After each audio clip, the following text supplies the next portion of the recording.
J'ai été pendant un long moment un des skyblogs les plus visités.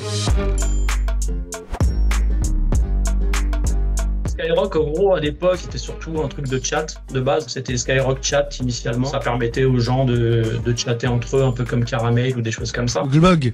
Hein? Les Skyblogs. Ah, Waouh! Ils ont décidé de fermer la plateforme. Ça faisait au moins 10 ans déjà que c'était un peu végétatif. Au départ, j'ai fait comme tout le monde. J'ai posté des photos et puis j'ai commencé à écrire des choses en dessous qui racontaient un peu le quotidien de notre vie de banlieusard, un peu avec des mots un peu bien choisis. Nous, à l'époque, on savait même pas ce que c'était le buzz ou quoi que ce soit. C'est-à-dire que on avait 2-3 personnes qui nous disaient que c'était cool, on était contents. On a dépassé le stade des 5 millions de visites qui était quelque chose d'assez énorme à l'époque où les gens n'avaient pas encore de smartphone. Il était tourné surtout sur toute la partie vie de jeunes de banlieue, hip-hop, rap, et chacun des articles était ponctué par une punchline d'un rappeur de l'époque que j'appréciais.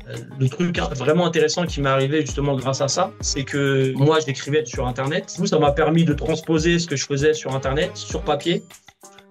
Et derrière, ça m'a mis un peu dans cette ambiance. À mes yeux, on a été un peu les premiers influenceurs. On a tout arraché, mais on n'a rien gagné financièrement. Dans la vraie vie, ça m'a permis de rencontrer des gens qui sont devenus des amis. Ça m'a permis de rencontrer ma femme. On s'est mis en connexion et 20 ans plus tard, on est mariés et on en rigole encore aujourd'hui.